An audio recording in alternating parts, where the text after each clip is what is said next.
Electronics. Electronics these days, it's crazy.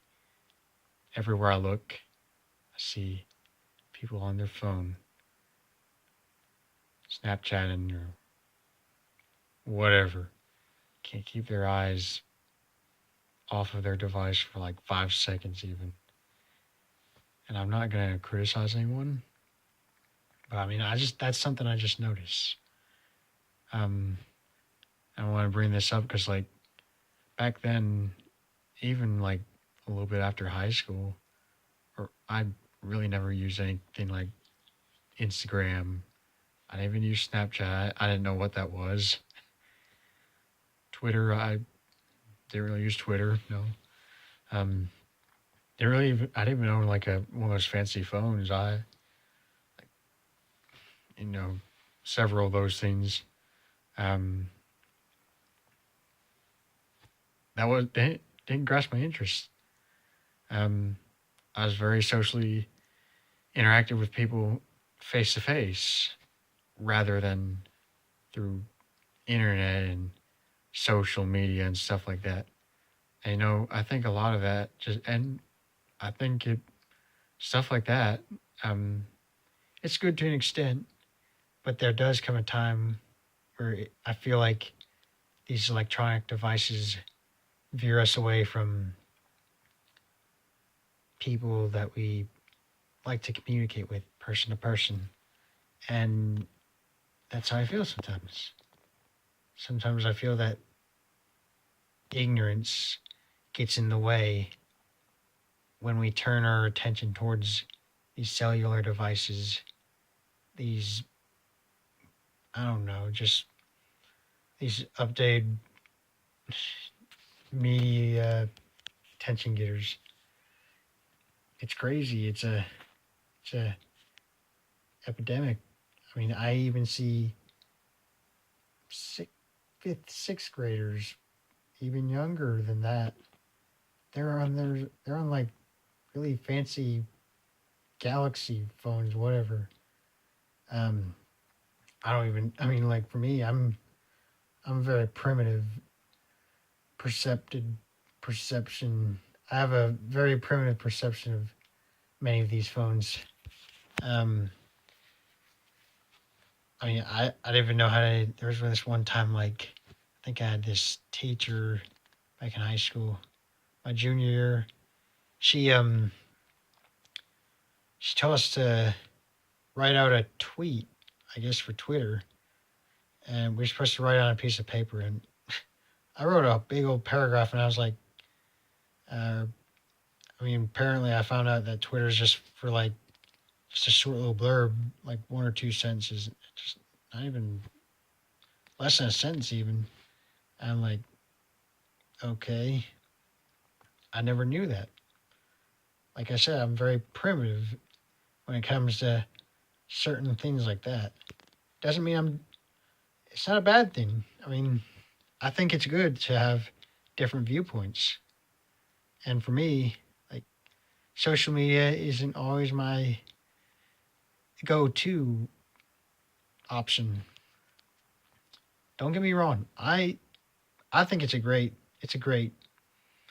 utilizer for like um communicating with like family far away and stuff like that. But I think when you're just like, going on a date or going to like a anniversary or something like that, I think it's best just to turn away from those things during that time. We even there was this one time I went without, except for checking the internet or for emails and stuff like that. I went 8 straight days without checking like Facebook and Instagram, Snapchat, even texting. I went without those for 8 straight days. And when I was in that moment, I felt a sense of freedom. I felt that I was more successful in what I was doing. I felt more relaxed and I didn't feel so overwhelmed by all these crazy electronic devices that seem to be imprisoning us from our potential inner selves, I guess, just so to speak. So, yeah, I mean, this is what I'm getting out of it. Like, I think it's good to take breaks every so. I mean, very. I think it's actually good to take breaks from social media often. Turn your attention more towards the people who are near you right now. Because I mean, I've seen marriages broken and people who are dating, like, in their relationship pretty suddenly, and it can hurt. Yeah, I've seen it happen. I mean,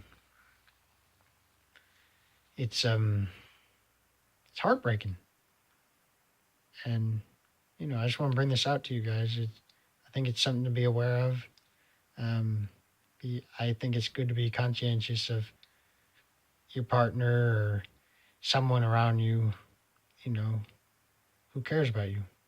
I think we need to have that in consideration because, if we rely on all these technical electronical devices all the time, instead of just instead of just relying on ourselves and just like critically thinking and doing like hands-on learning and stuff like that, and as well as communicating person to person.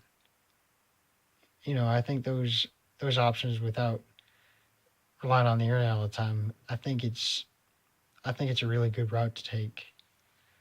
Um, I would. I mean, like I said, I've said this before. Um, I can't force anyone to change with what I'm saying right now, but it's I think this is good advice that I would give to people. Like, I mean, like I said, those 8 days without the internet, um, I felt freedom. I felt inner peace in myself, stress free. Yeah, it was it was a good like decompressing moment away from crazy stuff. Like, I see stuff like um, the presidential debate and stuff like that. I mean, people put negative comments on that stuff, and I don't think it's worth it. I see people get all these likes and comments on Facebook or Instagram. I'm like, if they really like it, I mean, I've had people like my stuff. Like, do they really? They really like it? I mean, they just hit just. I don't know. I think it's just like that traditional thing, and I don't really see the value in that. That people actually really like it, truly like it.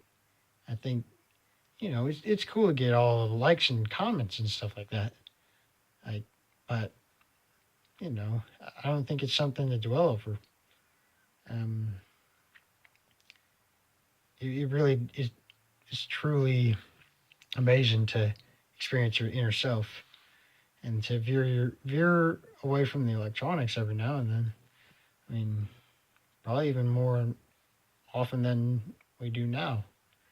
I know during this current generation, I mean, it's kind of hard to move away from those electronical devices, but I think it's very beneficial. Um, yeah, I think it's very very inspiring. Like, like what if it, and also like for example, if you take, I don't know, like I see certain things, people rely on the internet. What if there's like a glitch or something? That doesn't happen on paper. It wasn't as chaotic as it used to be back then.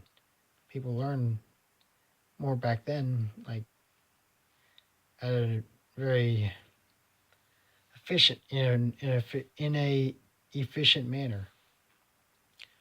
Like,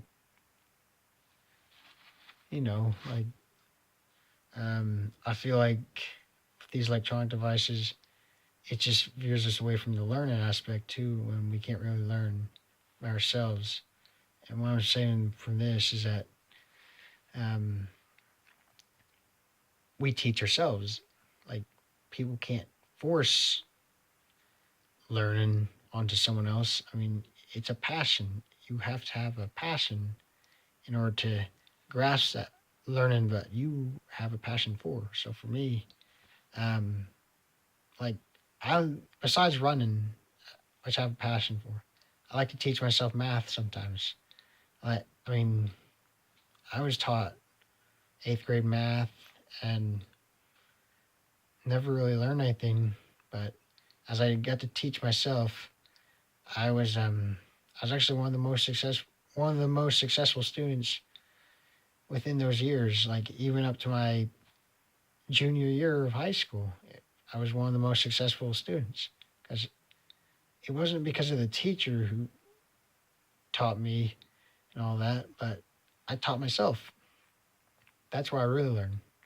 So you can teach yourself, but people can't force you to learn what you have to learn. If you have a passion for something and you want to learn it, I strongly recommend considering that path to take rather than accepting forceful expectations upon you. It's not morally, it's very socially unhealthy to think like that, in my opinion. So, overall, with all these electronics and stuff like that, where they just like kind of hinders us and we are so dependent on the electronics, I think it's chaotic. It's hindering us from our own learning. So, you know, I mean, yeah, it's fine to, like, again, it's not a bad thing, but it's something to consider. Um, no one can force expectation. Like, they can't force you to learn or like be taught something right away. It's you, who you are, is the real learning.